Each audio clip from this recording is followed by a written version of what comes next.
하나님 말씀을 같이 보시겠습니다.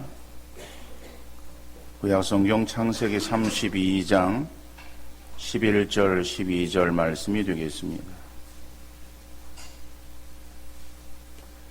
창세기 32장 11절 12절 말씀 제가 읽어드리겠습니다. 내가 주께 간구하오니 내 형의 손에서 에서의 손에서 나를 건져 내시옵소서. 내가 그를 두려워함은 그가 와서 나와 내 처자들을 칠까 겁이 나기 때문이니이다. 주께서 말씀하시기를 내가 반드시 네게 은혜를 베풀어 내 시로 바다에 셀 수 없는 모래와 같이 많게 하리라 하셨나이다. 아멘. 송구영신 예배에 참여한 모든 성도님 여러분들에게 하나님의 놀라운 은총이 함께 하시기를 먼저 주님 이름으로 축원드립니다. 오늘 드리는 이 예배는 지금까지 드려왔던 송구영신 예배와는 다른 의미의 예배가 될 수 있기를 바랍니다.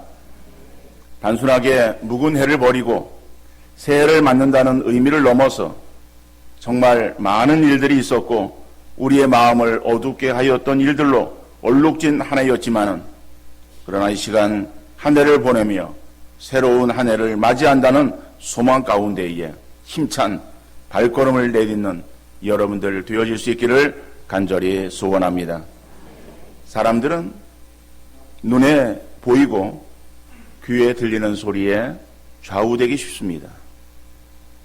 눈앞에 펼쳐지는 현실 상황이 문제가 없고 잘 될 것 같고 사람들의 입에서 잘 될 것 같다는 소리를 들으면은 마음에 안도의 한숨을 내쉬며 평안할 것이라는 생각에 들뜬 감정을 갖게 되어집니다. 그러나 보이는 현실이 어둡고 사람들의 입에서 힘들 것이라는 소리가 나오면 너나 할 것 없이 이구동성으로 힘들어서 어떻게 하나 걱정하며 원망과 불평이 앞서게 되어집니다.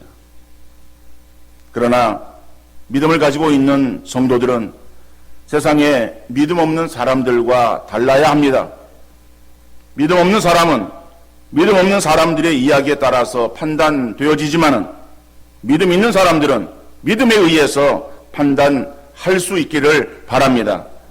믿음에 의한 판단이라는 것은 상황이나 사람들의 소리에 귀를 기울이는 것이 아니라 하나님을 바라보며 하나님의 말씀을 의지해야 될 줄로 믿습니다. 모세가 이스라엘 백성들을 이끌고 가나안 땅에 들어가기까지의 많은 시간이 소요되어집니다. 그 길지 않은 그러한 거리를 헤매면서 이제 가데스 바네아까지 올라가게 되어집니다.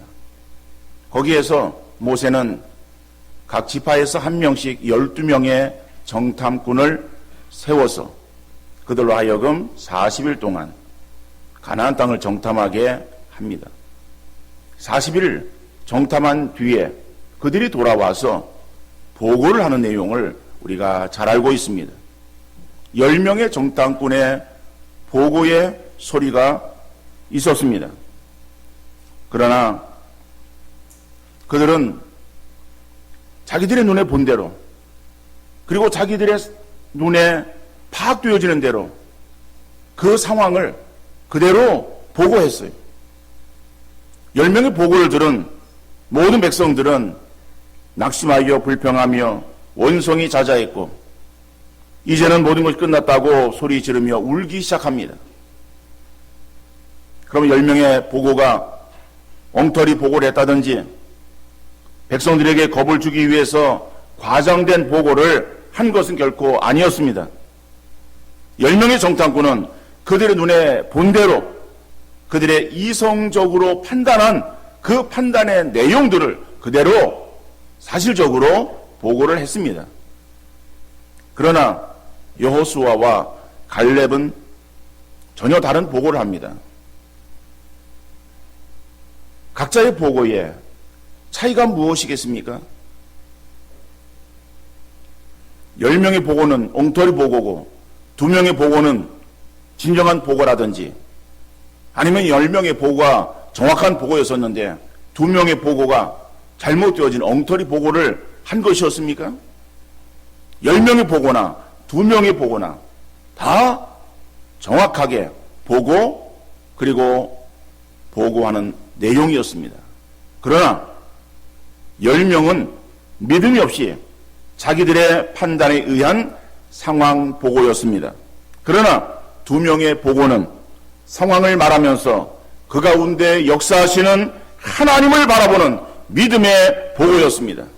민수기 14장 8절 9절 말씀 보니까는 여호와께서 우리를 기뻐하시면 우리를 그 땅으로 인도하여 들이시고 그 땅을 우리에게 주시리라. 이는 과연 젖과 꿀이 흐르는 땅이니라. 다만 여호와를 거역하지는 말라. 또 그 땅 백성을 두려워하지 말라. 그들은 우리의 먹이라. 그들의 보호자는 그들에게서 떠났고 여호와는 우리와 함께 하시느니라. 그들을 두려워 말라. 여러분, 2명의 정탐꾼의 보고여도 거기에 살고 있는 그러한 장대한 안옥 자손들을 그들이 무시했던 것은 아닙니다. 그들은 두려움의 존재였었습니다. 그러나 그들을 두려워하지 않아도 되는 것은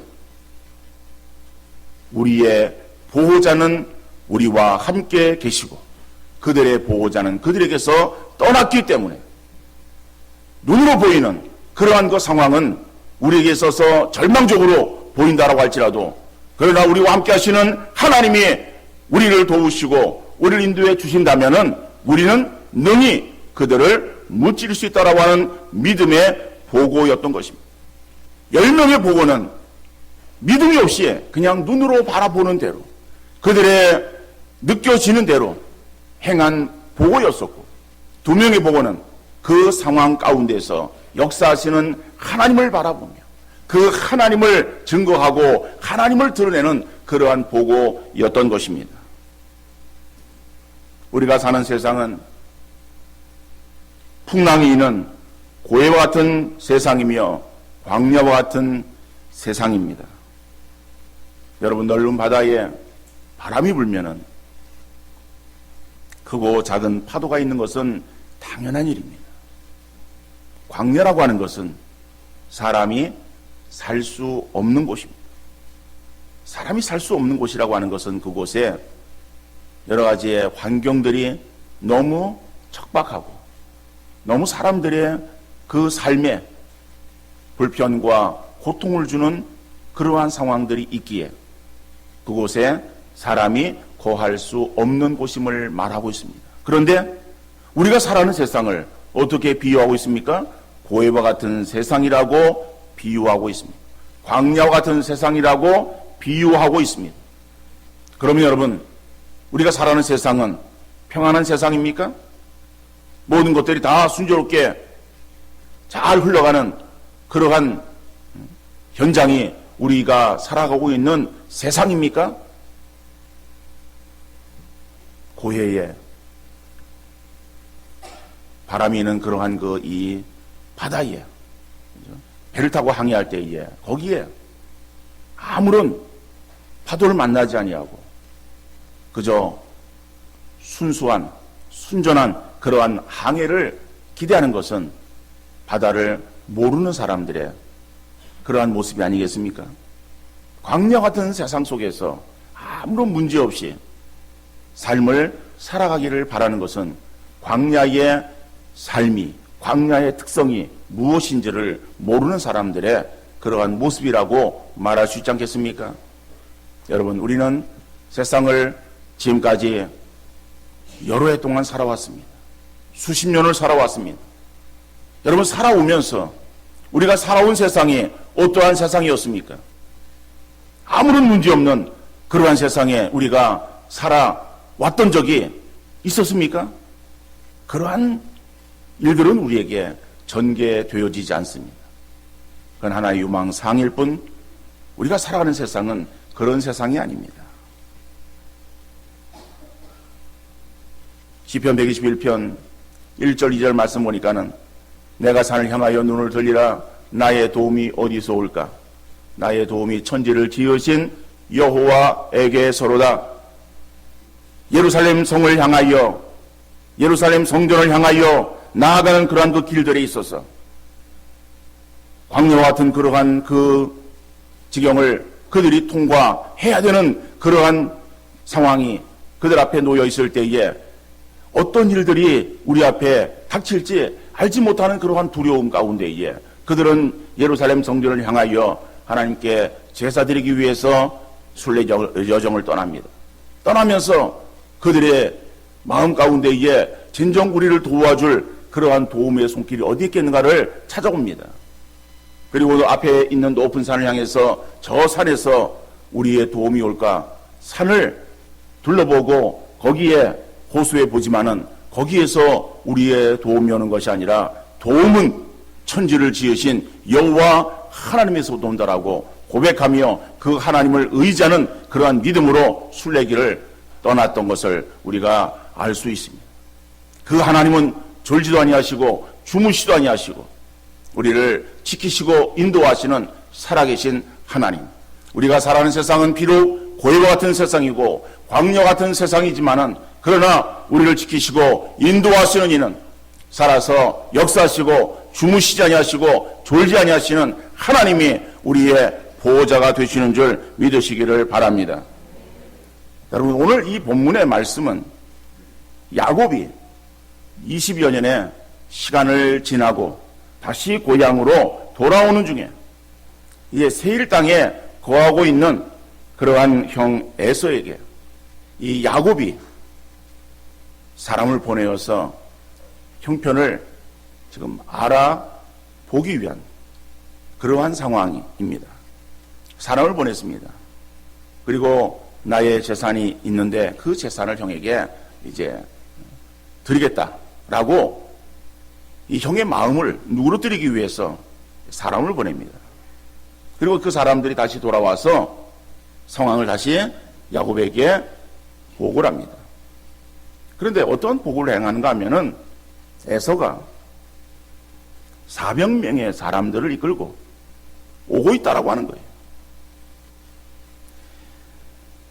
야곱에게 있어서 계속해서 그의 마음 가운데에 자리 잡고 있었던 무거운 짐은 바로 형 에서였습니다.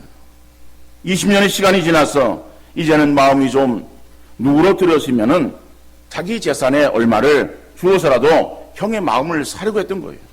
그런데 400명의 사람들을 데리고 온다는 그 소리에 야곱은 다시 걱정이 이만저만이 아니었습니다. 그래서 자기 식구와 재산을 세 대로 나누어 2번에 걸친 선물 공세를 펴고 그 뒤에 자기 식구들을 세워서 마음을 누그러뜨리게 하고 그리고 그 뒤에 이제 야곱이 형을 만날 계획을 세우고 모든 식구와 그리고 재산을 다 야부강을 건너게 하고 자기는 강 이편에서 이제 그 밤을 지나게 됩니다. 자기 주변에 아무도 없습니다. 홀로 남아 있습니다. 주어지는 상황은 어떠한 상황입니까?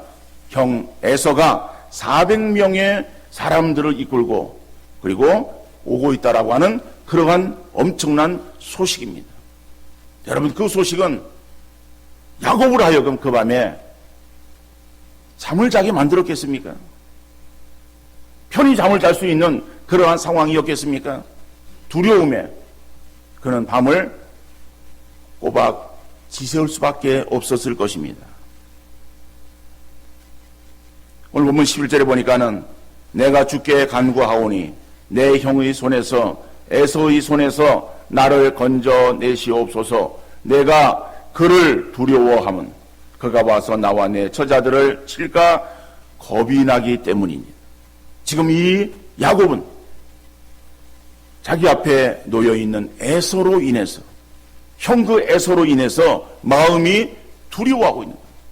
그 두려움이 어떠한 두려움입니까? 단순한 걱정, 근심입니까? 그저 내일 무엇을 먹을까, 무엇을 마실까, 무엇을 입을까 라고 하는 그런 어떤 의식주의 문제입니까? 그것을 벗어나서 생사에 그러한 그 갈림길에 놓여 있는 거예요. 자기가 이제 죽을지도 모르는, 그리고 자기만 죽는 것이 아니라 그 에서가 그러한 화가 풀리지 아니하고 400명의 사람들이 끌고 온다라고 하는 그 소식은 이제는 그의 모든 그러한 가족들을 다 몰사시킬 수 있는, 다 죽음으로 몰아넣을 수 있는 그러한 그 엄청난 상황 앞에 야곱이 놓여 있게 되었고, 자, 그러한 문제를 가지고 있는 이 야곱의 마음이 어떠한 마음이겠습니까? 주어지는 상황을 바라볼 때에 야곱의 마음은 감당할 수 없는 그러한 이 걱정과 두려움으로 그 밤을 지낼 수밖에 없었을 것입니다. 여러분, 자라보고 놀란 가슴, 수트공 보고 놀란다고 에서에 대한 트라우마를 가지고 있었던 야곱에게 에서가 400명을 데리고 움직인다는 소리에 저는 청천벽력 같은 소리예요. 야곱에게 주어지는 상황에 대한 소식은 불길한 것이었고, 그 밤에 공포와 걱정으로 잠도 이루지 못할 그러한 지경에 처해 있게 되어집니다. 여러분, 야곱에게 있어서의 이러한 상황은 형을 두려워하여 도망가다시피 집을 나갔는데, 이제 20년이 지나서 집에 돌아오게 되었을 때도 역시 형에 대한 공포로 극심한 불안에 떨어야 했던 것입니다. 우리에게 주어지는 상황도 이와 별반 다를 바 없지 않습니까?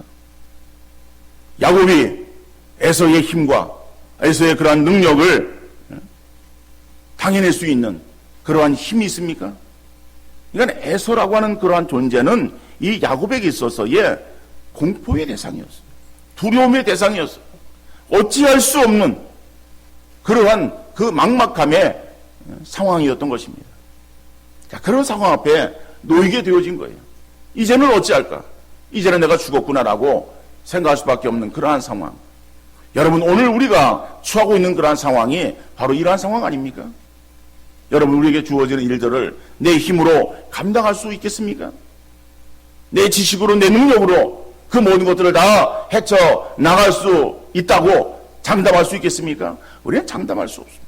어느 것 하나 아무것도 행할 수 없는 연약함을 우리가 드러낼 수밖에 없고, 그 연약함으로 인해서 우리는 두려움으로 골머리를 앓을 수밖에 없는 그러한 상황, 이것이 우리 앞에 놓여진 그러한 매일의 삶의 모습이 아니겠습니까? 그럴 때 우리가 할 수 있는 것은 단지 두려워 어찌해야 되나 주저앉아서 낙심하며 실망하고 모든 것에 대해서 자포자기할 수밖에 없는 그러한 상황, 이러한 상황이 그냥 포기하고 주저앉아 있어야 되겠습니까? 걱정한다고 되는 일도 없고, 걱정하는 것은 정신건강에 오히려 해로우니까는 차라리 가만히 될 대로 되도록 기다리는 것이 지혜로운 모습이겠습니까? 여러분, 하나님은 우리에게 새날을 주실 때에 어저께와 동일하게 주시는 것이 아니라 새로운 계획과 뜻을 가지고 우리에게 주시는 줄 믿으시기를 바랍니다. 여러분, 이 오늘 본문의 말씀 그 뒤에 나오는 창세기 32장 30절 31절 말씀 보면, 그러므로 야곱이 그곳 이름을 분이엘이라 하였으니 그가 이르기를 내가 하나님과 대면하여 보았으나 내 생명이 보존되었다 함이더라. 그가 분이엘을 지날 때에 해가 돋았고 그의 허벅다리로 말미암아 절었더라. 여러분, 식구들을 야복나루를 건너게 하고 그리고 자기만 홀로 남아있었던 바로 그 장소, 우리가 일명 야복나루터라고 그렇게 칭하는 바로 그 장소를 야곱은 분이엘이라고 칭하고 있습니다. 그 분이엘이라고 하는 그러한 이름의 의미는 하나님의 얼굴이라고 하는 의미를 가지고 있습니다. 바로 그것은 거기에서 하나님과 사람을 겨루어 이겼다라고 하는 그러한 의미에서, 그래서 하나님의 얼굴을 뜻하는 분이엘이라고 하는 그러한 그 명칭을 거기에 짓게 되어집니다. 그리고 그 밤을 지난 거예요. 그 밤을 지나고 새날이 밝아옵니다. 새날에 밝아오는데 해가 돋았다라고 말하고 있어요. 여러분, 분예를 지날 때 해가 돋았다. 당연한 거예요. 새날이 되어지면 해가 돋을 수밖에 없는 것 아니겠는가? 이게 뭐 별다른 의미가 있겠는가? 그렇게 그냥 지나칠 수 있는 그러한 말씀이에요. 여러분, 그런데 분예에서 만나는 그 새날의 새아침, 밝아오는 그 밝은 해는 야곱에게 있어서 소망을 주는 그러한 소망의 날이고 소망의 태양인 줄 믿으시기를 바랍니다. 오늘 우리가 2016년 이제 새해를 우리가 맞이했어요. 여러분, 이 시간은 어저께 이맘때의 시간하고 우리에게 별 차이가 없는 것처럼 느껴질 수 있습니다. 우리가 이제 돌아가서 잠이 들고 그리고 해가 떠오르게 되어지면 그 떠오르는 그러한 그 태양은 2015년도 12월 31일 아침에 떠올랐던 태양과 뭐 그렇게 다른 태양은 아니에요.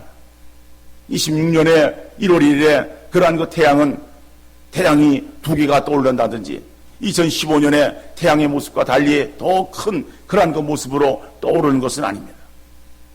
우리가 쉬는 눈으로 바라보기에는 동일하게 보여질 수 있을지라도, 그러나 여러분, 2016년에 떠오르는 그러한 새, 밝아오는 새는 분명 하나님의 우리에게 주시는 약속이 있는 소망의 새해인 줄 믿으시고, 그 2016년의 한 해가 여러분들에게서 하나님의 놀라운 은총이 넘치는 복된 그러한 한 해가 되어질 수 있기를 주님 이름으로 축원합니다.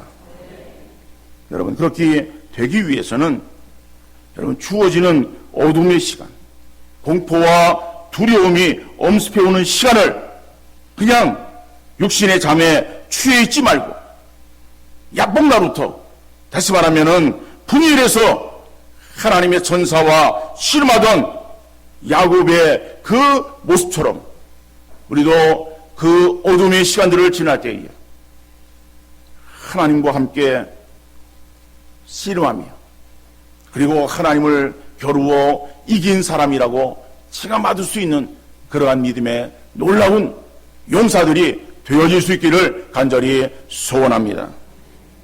물론 2026년에 1월 1일부터 우리에게 뜬구름 위에 우리가 올라타서 그리고 그 구름을 타고 다니는 것처럼 그러한 삶이 우리에게 주어지는 시간들은 아닐 수 있습니다.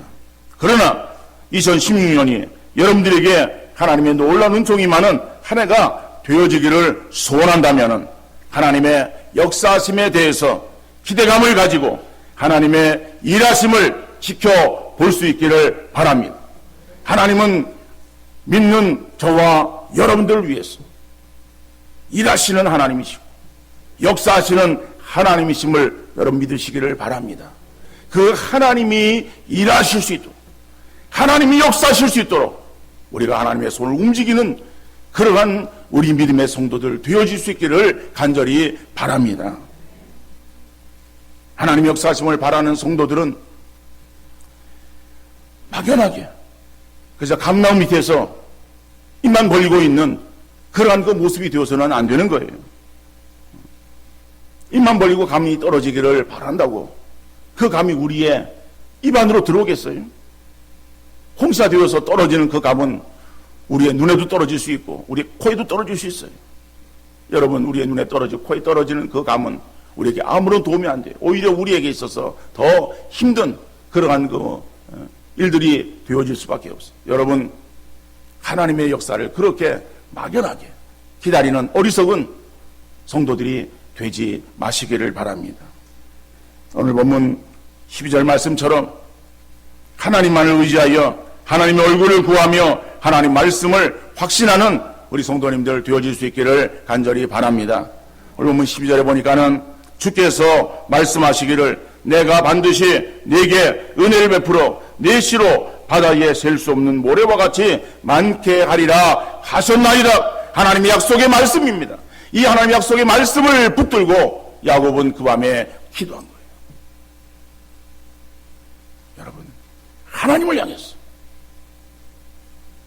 기도하는 여러분들 되어질 수 있기를 바랍니다. 그런데 하나님이 어떤 하나님이신지 우리가 확실하지 못하고 그 하나님을 향해서 그저 막연하게 나와서 그 하나님의 이름을 부르며 남들이 하니까 나도 따라서 행하는 것이 아니라 여러분, 하나님에 대한 분명한 지식을 가지고 하나님을 찾는 귀한 성도들 되어질 수 있기를 간절히 바랍니다. 여러분, 하나님은 말씀하신 그러한 것들을 그대로 이루시는 신실하신 하나님이십니다. 사람들은 믿을 수 없지만은 하나님을 믿을 수 있는 하나님입니다. 사람의 말은 믿을 수 없지만은 하나님의 말씀은 믿을 수 있습니다. 여러분, 변하지 않는, 변함이 없는, 변개하지 아니하는 하나님의 약속의 말씀 붙잡고 더욱더 하나님을 구하는 믿음의 성도들 되어질 수 있기를 간절히 바랍니다.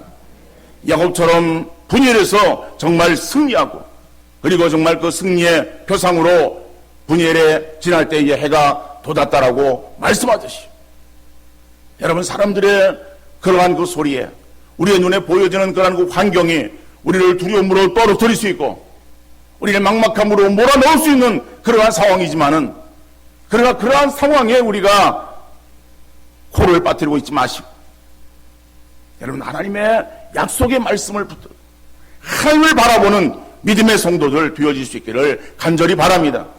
믿음으로 싸워서 승리하는 우리 성도들 되어질 수 있기를 간절히 바랍니다.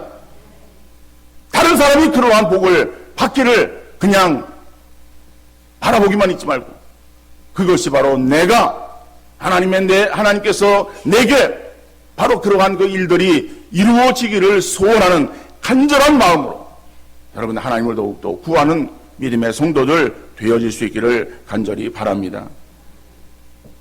주어지는 상황 바라보거나 사람의 소리에 귀를 기울이기보다는 상황을 다스리시고 주관하시는 하나님만을 바라보며 하나님의 말씀에 귀를 기울일 수 있는 믿음의 성도들 되어질 수 있기를 간절히 바랍니다. TV에 들려지는 정치인들의 소식, 사람들의 입을 타고서 전해지는 경제인들의 그러한 그 말이 정확한 보도는 아닙니다. 믿을 수 있는 소리는 아닙니다. 여러분, 그러한 소리에 우리가 마음을 빼앗기지 말고 우리가 바라봐야 될 것은 역사의 주인 되시는 하나님이신 줄 믿습니다. 우리가 귀를 기울여야 될 것은 사람의 소리가 아니라 하나님의 약속의 말씀인 줄 믿으시기를 바랍니다. 여러분, 하나님의 약속의 말씀 붙잡고 기도에 더욱더 승리하시는 여러분들 되어질 수 있기를 간절히 바랍니다. 믿음이 없는 사람은 사람의 소리와 주어지는 상황에 따라서 흔들리지만은, 믿음의 사람은 어떠한 상황이든지 상황을 주관하시는 하나님만을 바라봐야 된다라고 하는 사실을 깊이 인식하시고 올 한 해 그 하나님으로 인해서 승리하신 여러분들 되어지시고, 하나님으로 인해서 주어지는 그러한 그 승리의 승전 보고를 여러분 마음껏 간증하는 그러한 간증의 주인공들이 여기에서 다 나올 수 있기를 주님 이름으로 축원합니다. 사람의 소리가 아니라 하나님의 음성을 붙잡고 나갈 때에 올 한 해 소망의 해는 밝아오고 하나님의 인도하심이 우리 모든 성도들과 여러분의 가정과 하는 모든 일과 우리 교회와 이 나라 이 민족 위에 충만하기를 주님 이름으로 축원합니다.